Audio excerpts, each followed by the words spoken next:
Vamos falar sobre a justiça, o cenário da justiça aqui no nosso país, temas fundamentais que a gente precisa tratar. E para isso eu já conto aqui, do outro lado da tela, com o jurista, advogado e professor titular do programa de pós-graduação de Direito da Universidade do Vale do Rio dos Sinos, a Unicinos, Lênio Streck. Professor Lênio Streck, bom dia.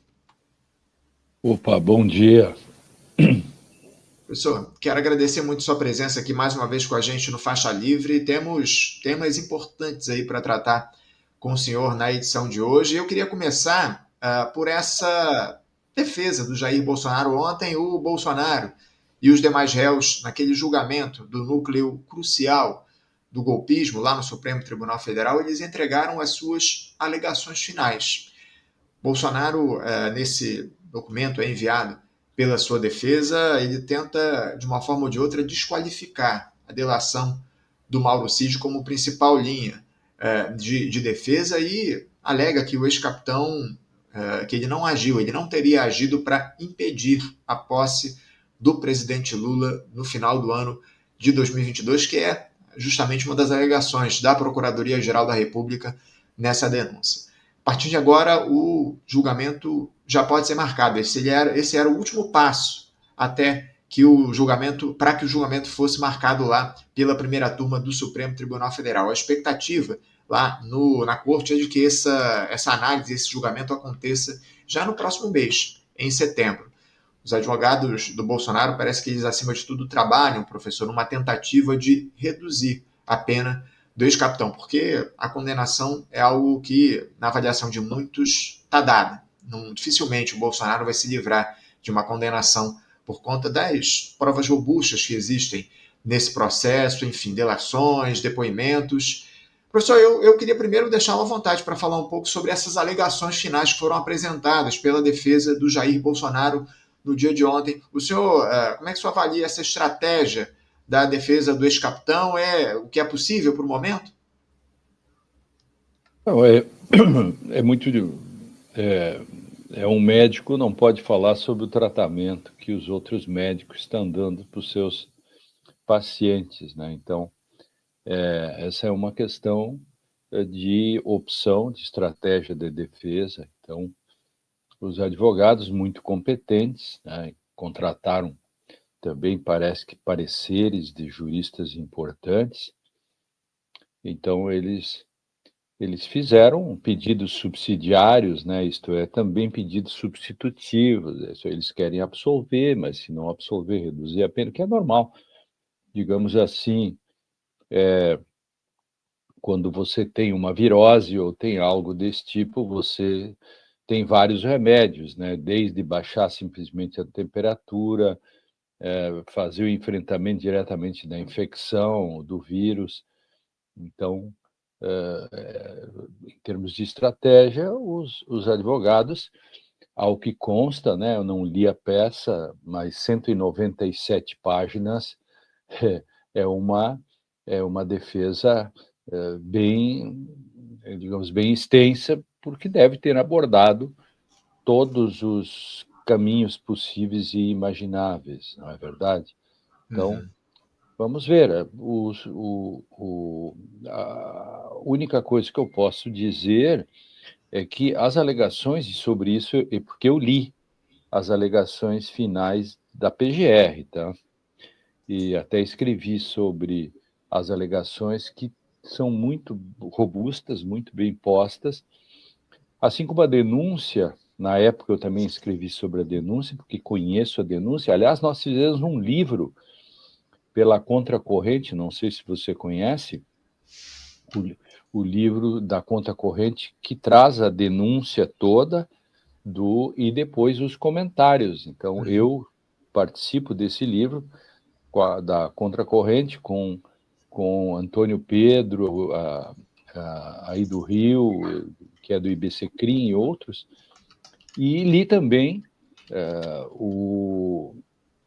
as alegações finais, né, que também são bem robustas. Então, a robustez do trabalho da PGR, que tem início, meio e fim, sempre não é fácil, num processo complexo, fazer uma sustentação da acusação nos moldes que foi apresentada a denúncia, ou seja, com aqueles 5 crimes, né? E isso está muito bem posto. O que levou, por óbvio, a defesa a trabalhar muito mais e, portanto, apresentar aí, pelo menos a defesa do Bolsonaro, de quase 200 páginas. Né? É um debate interessante, acho que daqui a um mês e tal, teremos o julgamento pelo menos desse núcleo, né? Do núcleo Bolsonaro, digamos assim, que lá está o Braga Neto, o general Heleno, etc. Né? Fortes emoções, né? No Brasil, ninguém morre de tédio, né? Não tenha dúvida, não tenha dúvida. Vou aproveitar até colocar aqui na tela o livro que o senhor citou, professor. Está aí, ó, A Última Chance, a denúncia da PGR e o futuro da democracia. O livro publicado pela editora Contracorrente, que tem a sua participação, que fala justamente a respeito desse processo, enfim, da denúncia da Procuradoria-Geral da República. Não adquiri, mas vou buscar um exemplar desse para fazer a leitura, até porque certamente há informações importantíssimas, análises a respeito do que a PGR trouxe nessa denúncia e os comentários de juristas importantes do nosso país. Professor, eu queria avançar aqui no seguinte sentido. Como eu citei aqui, a defesa do Jair Bolsonaro, ela tenta adotar a estratégia de buscar uma pena menor para o ex-capitão diante dessa situação onde a condenação é algo praticamente dado. Essa tentativa de desqualificar a delação do Mauro Cid, isso pode produzir algum tipo de resultado diante das provas que foram colocadas, da denúncia da PGR, que o senhor conhece muito bem, como o senhor citou? Como é que o senhor vê essa possibilidade de se desqualificar a delação do Mauro Cid?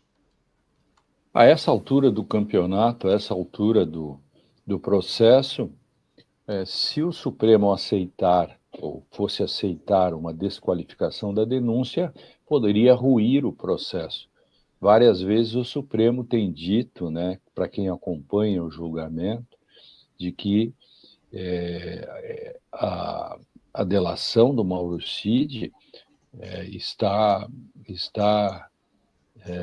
firme, porque ela foi, embora ela tenha sido modificada, agregada, etc., mas houve uma série de componentes que levaram a isso. Tanto é que ele foi até preso no meio do caminho, né? Então lembram aí os telenautas sobre a prisão e depois aquele vazamento que depois está sendo investigado também, que aquele vazamento pode ter sido provocado por um dos seus amigos, o advogado, e que poderia gerar um certo tumulto, mas isso já foi afastado, né? Então, acho difícil que o caminho da desqualificação da delação, embora seja uma tese legítima, aliás, para a defesa, todas as teses sempre são legítimas. No Brasil, a única tese de defesa que não pode ser feita, segundo o Supremo Tribunal, é a legítima defesa da honra. Você sabia? Você pode fazer todas as teses, só uma você não pode fazer, que é a legítima defesa da honra. É nos casos, né, quando o marido ou mulher mata o marido, ou o marido mata a mulher, não pode alegar a legítima defesa da honra.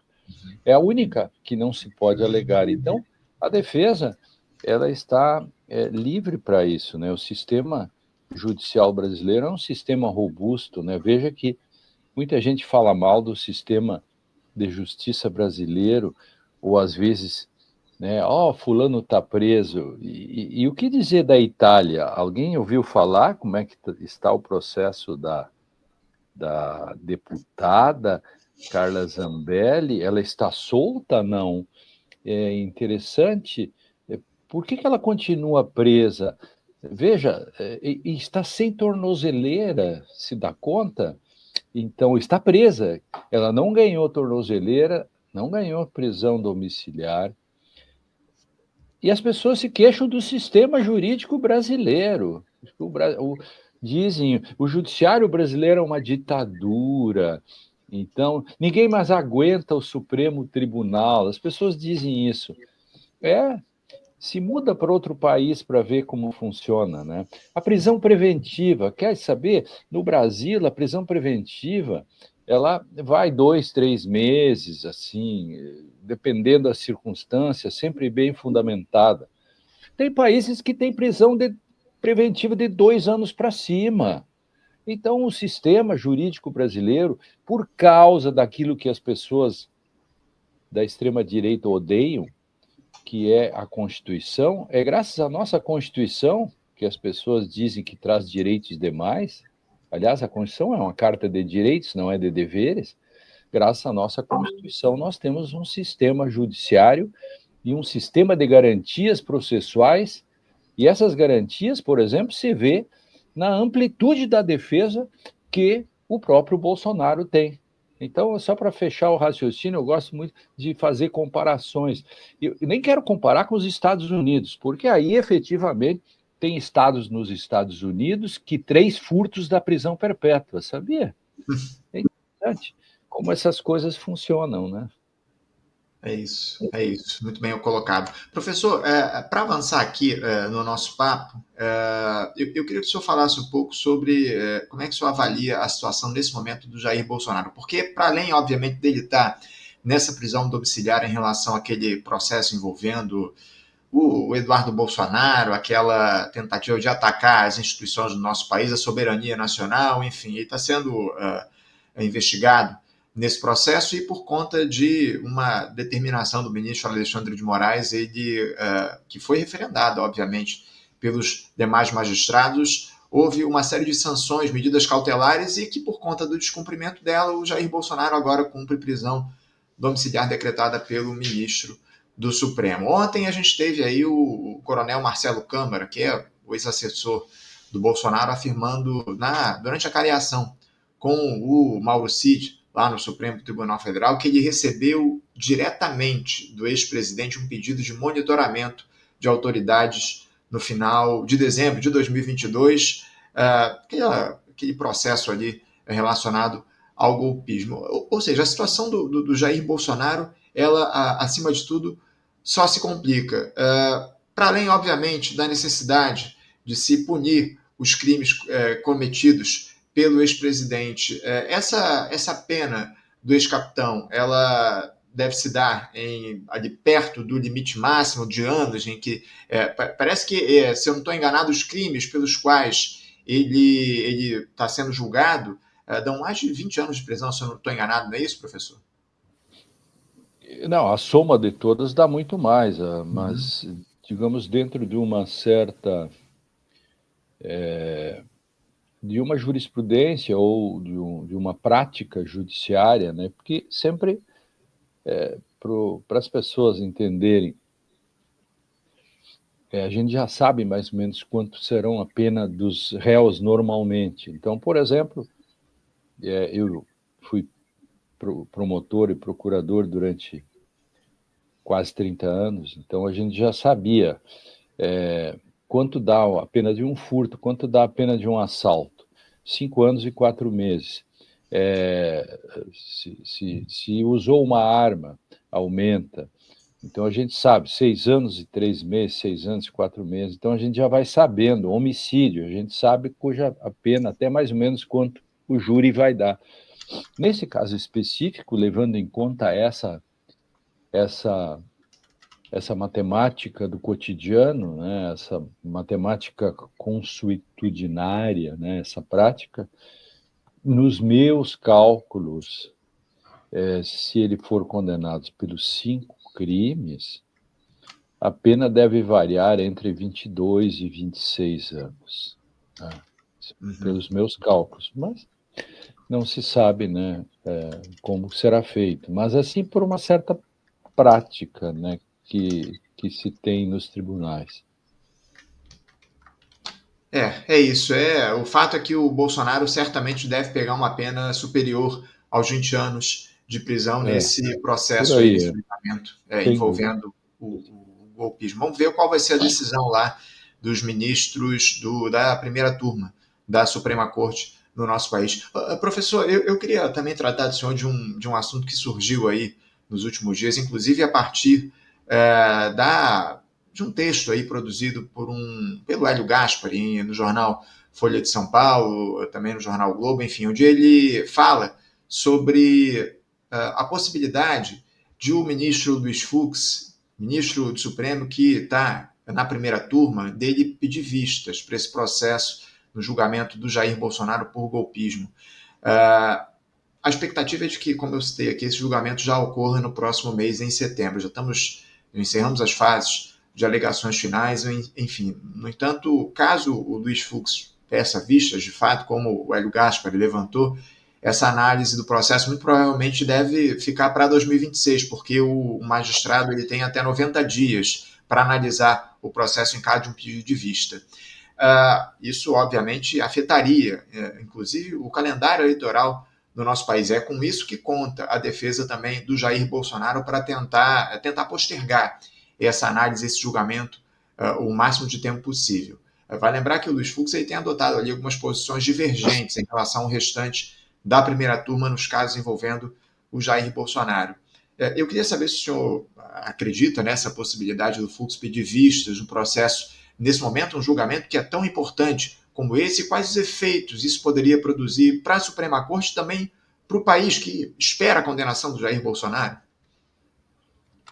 Bom, a primeira coisa, eu recomendo a leitura da minha coluna hoje no Conjur, consultor jurídico, que eu faço uma comparação com o julgamento do caso Hitler, da tentativa de golpe em 1923, golpe da cervejaria, e que o Tribunal da Baviera foi muito mal, porque era para dar uma pena de 15 anos e expulsar Hitler do país, porque Hitler era estrangeiro, as pessoas às vezes esquecem, ele era austríaco. Depois a Alemanha tomou a Áustria, mas só tomou porque Hitler escapou da prisão. Hitler ficou apenas 8 meses preso e em prisão muito confortável ele escreveu o Mein Kampf, que é a minha luta, que é aquele livro terrível. E os historiadores, enfim, há uma unanimidade de que foi uma pataquada, né? Foi um erro. Até o promotor começou elogiando o patriotismo do Hitler. Imagina, vale ler a minha coluna de hoje no Conjur. Eu trato disso. E trato também desse problema aí da discussão sobre o processo brasileiro. O jornalista, né, levantou essa hipótese, né, eu chamo isso não é uma especulação, né, então eu digo que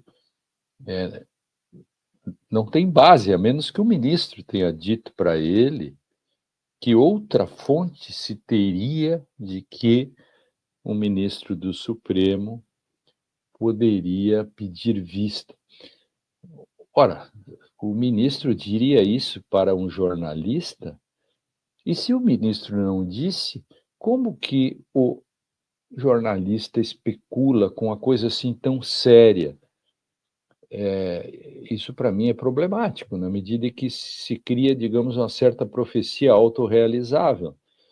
Se todo mundo começa a falar e achar normal, de repente, de fato, todos achariam normal que um ministro do Supremo pedisse vista de 30 a 90 dias. Esse aí eu recomendo a leitura. Então, eu não acredito que o ministro vá pedir vista, e se eu fizesse, não passaria de 15, 20 dias, na minha concepção. Porque, vamos lá, quem ler a minha coluna de hoje vai entender do que eu estou falando. Esse é o processo mais importante dos últimos 70 anos da história do Brasil. Vamos lá, vamos pegar a história. O Brasil já sofreu segundo o levantamento muito interessante do Carlos Fico, num livro recente, 14 tentativas de golpe desde 1889. 14 tentativas e também golpes. Então, algumas tentativas e alguns golpes.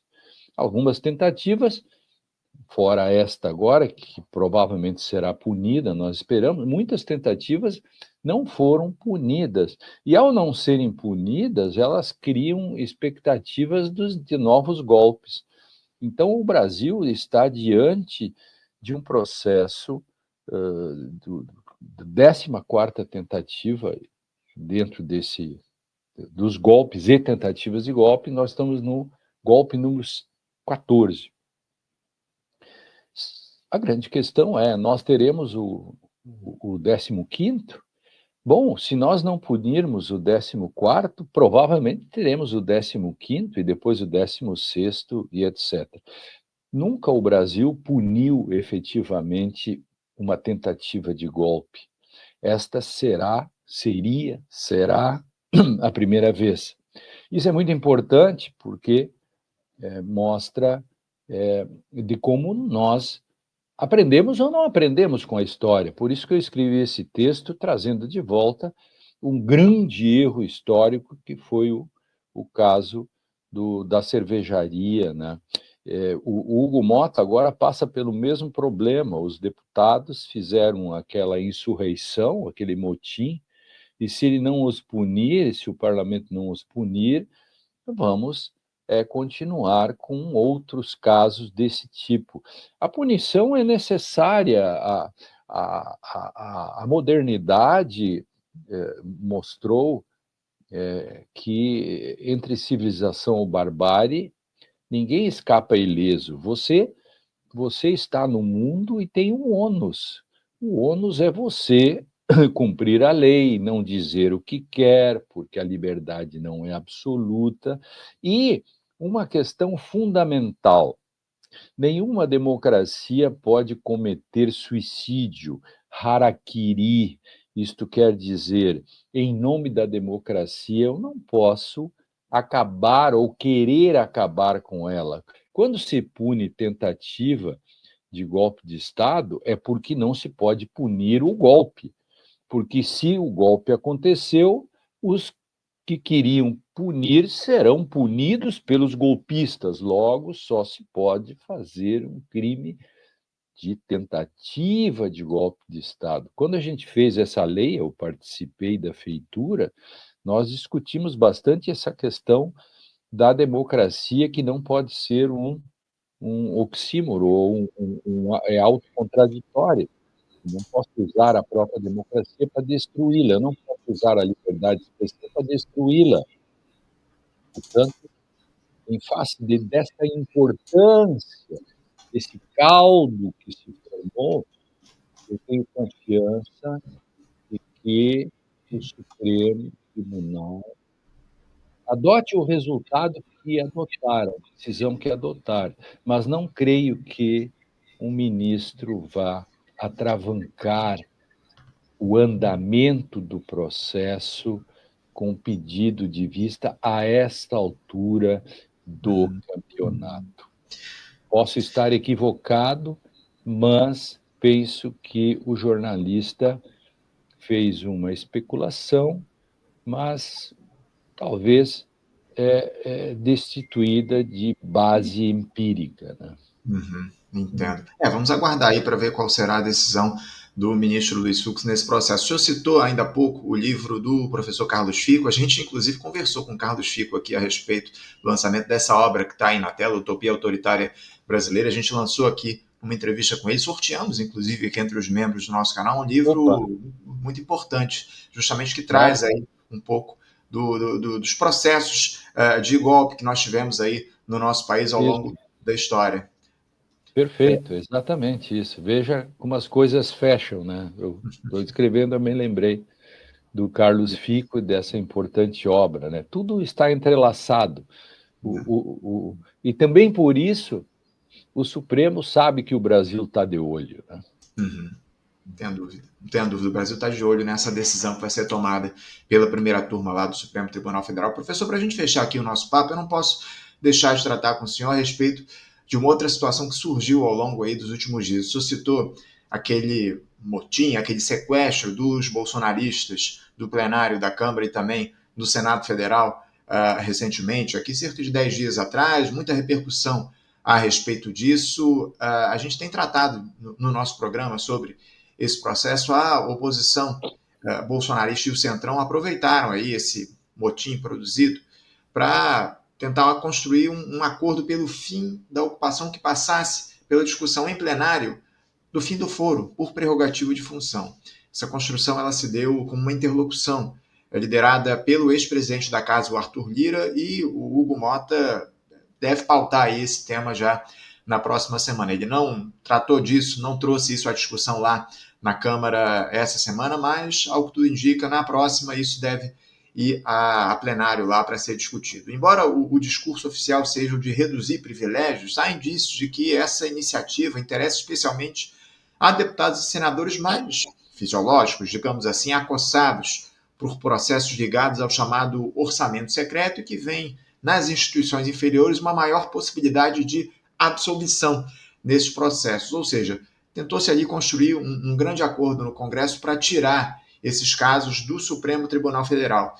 Professor, como é que o senhor avalia essa tentativa dos deputados de acabarem com foro por prerrogativa de função? O senhor acha isso necessário para o país? Eles não sabem o inferno que isso vai ser. Eles não sabem, eles não imaginam, ou imaginam porque eles têm um interesse direto agora, porque, veja, hoje, um parlamentar com foro, claro, só pode ser denunciado pelo Procurador-Geral da República, né? Com o fim do foro, qualquer promotor pode denunciar o senador ou o deputado e qualquer juiz pode julgá-lo. Eles não sabem o que os espera. Vai por mim.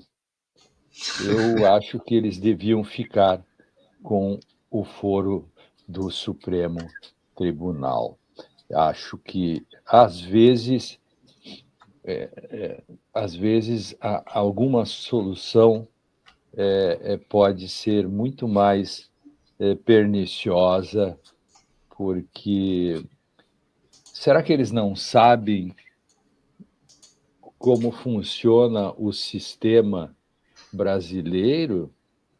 Muitos deputados e senadores que foram absolvidos ou tiveram seus processos arquivados, dependendo com que promotor ou juiz caiam,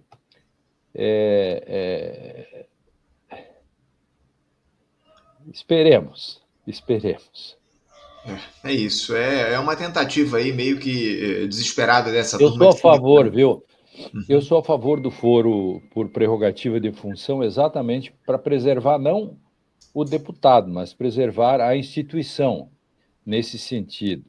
Então, para o bem e para o mal, tem funcionado e não cria. Isso é mais ou menos como você ter um juiz do Acre que, por exemplo, pode resolver processar ou aceitar um processo contra o presidente da República, ou um senador, ou o juiz de qualquer estado, ou um promotor poder. Isso é um problema, porque você cria uma fragmentação no sistema. Eu sou a favor do foro por prerrogativa de função, e os senadores e deputados que hoje acham que descobriram a pólvora e que vão para o primeiro grau, eu esperem um pouco e logo, logo eles voltarão a querer que o foro volte para o Supremo Tribunal. Inclusive, professor, esse advento do foro privilegiado, do foro por prerrogativa de função, que é essa a maneira correta de se dizer, o foro ele foi criado, acima de tudo, para proteger a atividade parlamentar, não é isso? Claro, é isso. Não é a pessoa, é a atividade. Então, Aí, por isso não vai ser bom para os próprios deputados e para senadores e para a instituição eles caírem no primeiro grau.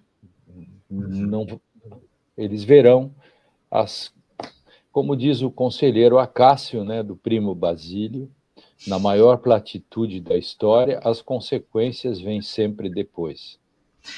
É isso. Professor Lênio Streck, quero agradecer a sua presença aqui mais uma vez com a gente no Faixa Livre, trazendo Valeu. esclarecimentos importantes a respeito de uma série de temas aqui do noticiário, do momento da justiça aqui no nosso país. Muito obrigado pela sua participação. Desejo um ótimo dia de trabalho para o senhor e deixo meu abraço. Valeu, um abraço para todos. Tchau, Um tchau. abraço, até a próxima.